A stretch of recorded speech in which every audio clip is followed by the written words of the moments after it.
అందరికీ నమస్కారం.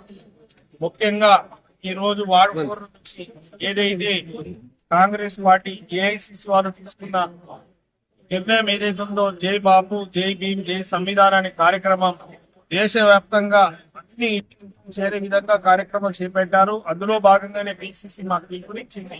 ఈ రోజు వార్డ్ 4 ఇక్కడ గాంధీ గారి విగ్రహానికి నివాళులు అర్పించి ఇక్కడి నుంచి పికెట్ చౌరస్తాలో ఉన్న అంబేద్కర్ చౌరస్తా దాకా మేము పాదయాత్రగా వెళ్ళి అక్కడ నివాళులు అర్పిస్తాం. ఈ యొక్క కార్యక్రమానికి ముఖ్య ఉద్దేశం ఏంటంటే కాంగ్రెస్ పార్టీ తీసుకున్న నిర్ణయం ఎందుకంటే దేశంలో ప్రజాస్వామ్యాన్ని కూనీ చేస్తూ రాజ్యాంగాన్ని పొడుస్తూ రాజ్యాంగాన్ని మారుస్తూ బీజేపీ వాళ్ళ రాజ్యాంగం ఉండే విధంగా వాళ్ళ ఆలోచన ఉంది. కాబట్టి ప్రజలందరూ స్వేచ్ఛగా సంతోషంగా సమానత్వంగా హక్కులో వాళ్ళ అన్ని హక్కులు ఉండి రాజ్యాంగం తీసుకొచ్చింది. రాజ్యాంగం ద్వారా ఇవన్నిటికీ అడ్డంకులు కలిగించే విధంగా వాళ్ళ వ్యవహారం ఉంది.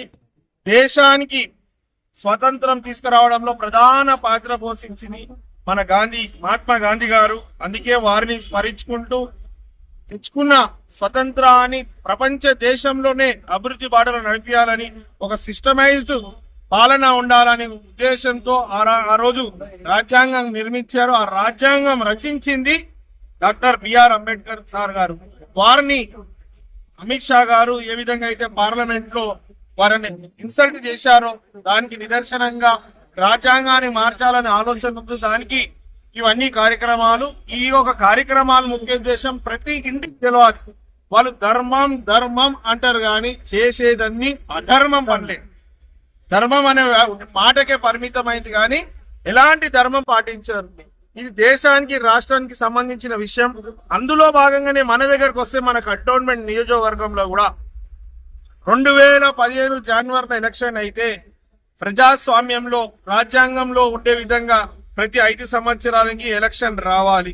ఆ లెక్కలో చూస్తే 2020 జనవరిలో రావాల్సిన ఎలక్షన్ 2025 ఏప్రిల్ అయినా కూడా ఎలక్షన్ గురించి ఏం ఆలోచన లేదు.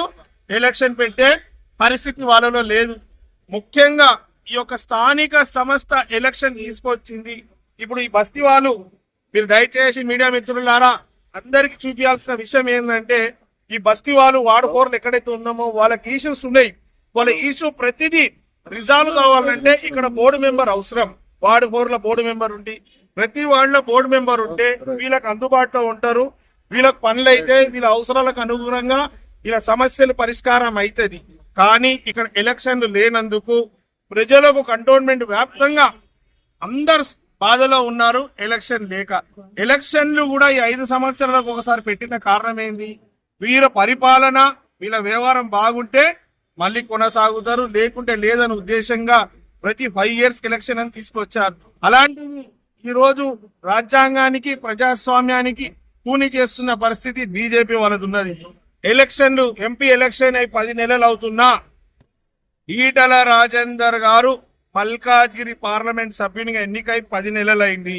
ఈ 10 నెలల వారు ఈ రోజు వారికి ఈ జిహెచ్ఎంసీలో ఈ కంటోన్మెంట్ బోర్డు మెర్జ్ చేస్తారా లేకుంటే ఎలక్షన్ పెడతారా అని వారికి ఏం ఆలోచన లేదు. వాళ్ళ ఆలోచన అయిన అంతా వాళ్ళ నామినేటెడ్ మెంబర్ పెట్టాలా, గతంలో ఒక మెంబర్ ఉండాలా, వారిని మెంబర్ని మార్చి ఇంకొక మెంబర్కి ఇవ్వాల ఆలోచన తప్పితే ఇక్కడ కంటోన్మెంట్ ప్రజలు కూడా వారికి ఓట్లు వేసిరు. కంటోన్మెంట్ ప్రజలకు ఏమైనా మేలు చేయాలన్న ఆలోచన లేదు. వారికి ఏమున్నా కూడా ఏదో నినాదాలతోటి బయటికి రావాలన్న ఆలోచన తప్పితే వాళ్ళు ఎలక్షన్లో గెలిచినాక ఏదైతే సర్వీస్ ఛార్జెస్ ఉందో మనకు రావాల్సిన దాని గురించి ఇంతవరకు వారు నోరిప్పలే. ఏదైతే మనకు ఇష్యూస్ ఉందో కంటోన్మెంట్ బోర్డుకి డిఫెన్స్ ద్వారా దాని గురించి ఏం మాట్లాడలే.